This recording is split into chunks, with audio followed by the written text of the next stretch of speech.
Hi, Exodus. Welcome to our devotional for June 15th. Just a second ago, my golden doodle walked in, laid down at my feet like he normally does, and let out a huge sigh. And in a lot of ways, I think that reflects all of us right now. These are truly exhausting times. We're in the middle of this global pandemic that I never even dreamed of happening. And then I turn on my television and there's just civil unrest in the streets of, it seems like, every city. The world seems unhinged. It's caused many a Christian to pull his blinds, like I've done right here, and just kind of tune out the world and like watch Wheel of Fortune just to get away. And in a lot of ways, that saddens me. It saddens me because, one, I don't like Wheel of Fortune, but besides that, I think that certainly everyone needs that getaway, that emotional break. It's modeled by Jesus himself. When he had to get away from the crowd, he took his friends with him. He got in a boat and he just went out to the middle of the water just to get away. So I understand that, but I feel like that we're also kind of closing the blinds on Jesus as well, because we would rather just kind of hold on to this normalcy that we have known, and we want to keep that, and we don't want to deal with everything out. And this vision of what Jesus was to us and is to us, going to church and how we just do these things and we're right with God. There's a lot of things we don't know what to do with our faith. I think when we get away, I think it's good, but it could also distance us from what Jesus wants to do in our lives. I think back on how I used to think when I was a kid, and the journey from child to man.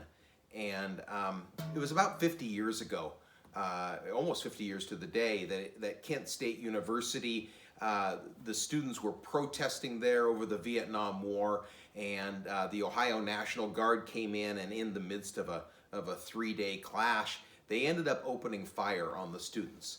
9 were injured and 4 were killed. And I was only 9 years old back then, but I think about how I thought back then, and about how I thought, well, they shouldn't have been defying the National Guard. And as a kid, I guess it was okay to think like that. But now, as an adult, and I think about what would Jesus think of that situation, I'm embarrassed of the way I used to think. Because Jesus, I'm sure, would have wept. Jesus would have wept for the people that died. Jesus would have wept for the people who they went to school with, who knew them and died in front of them. Jesus would have wept with the parents of those college kids. I think we have to allow ourselves to take a journey and to continue to think, what would Jesus do? That's an old cliche, but I think we have to continue to think, how does Jesus want to shape our faith? How does Jesus want us to see this and affect this situation as children of God? There's a journey. There's a journey in our faith. And in 1 Corinthians, it talks about that. And it talks about, after talking about what love is and about prophecy and how our knowledge is partial and incomplete. And then it goes on in verse 11 of chapter 13 of 1 Corinthians. It's chapter 13, verse 11. When I was a child, I spoke and thought and reasoned as a child. But when I grew up, I put away childish things. And now we see things imperfectly, like puzzling reflections in a mirror, but then we will see everything with perfect clarity.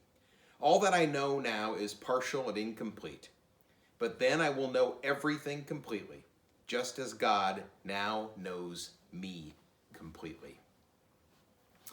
It's a journey we take. It's a journey we take from grace to glory. It's a journey that I'm embarrassed of, a lot of things that I did when I was a child. but we have to continually go back to Scripture and continue to ask ourselves, how would Jesus see this? What would Jesus do? Hey, I get it. I get wanting to get away. It is painful having to reflect on how we used to think of things and now how we need to think of things now. The events of this world, the global pandemic, the civil unrest, this should change us. And it can't change us. It can't change us if we just close up and say, well, I don't know about that anymore. I'm just going to hold on to what I used to think. We have to make that journey.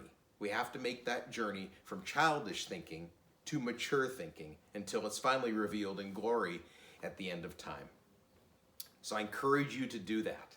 I encourage you to continually go back to Scripture, reread some of your old Scriptures, learn anew what Jesus is saying, and then have that reflect on what you see now. Because I think Jesus wants you to still affect this world and still be his hands and still be his thoughts and still do his actions.